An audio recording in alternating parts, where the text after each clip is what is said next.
太子道一帶細單位供應比較罕有，尤其是500-600尺嘅。今日同大家睇利德街利德閣一個低層 A 室，單位實用面積581尺，原裝即係3房，而家改咗2房。單位門口向南，入門口係一個方正嘅客飯廳，客飯廳分明，面積約225尺。呢邊就係飯廳啦，地方相當闊落。旁邊嘅客廳窗口向西望工作街。嗱，有時間坐低感受下先。以細單位嚟講，呢度相當之舒適同闊落。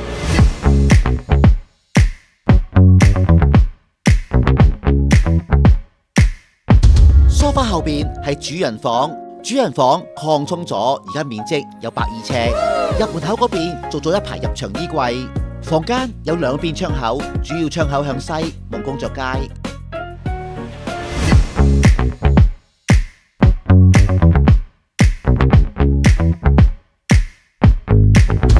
第二間房近門口嗰邊，呢間房就細啲啦，面積60尺。至於景觀，同樣望工作街。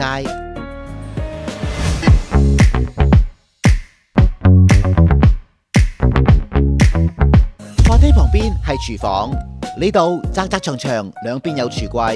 利德閣好多業主中用電磁爐噃。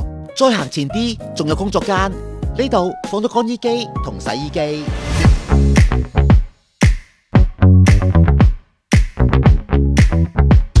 我有咁好介紹，你睇樓記得要揾我。我係九龍豪宅姚戰將，我嘅電話90259690266666。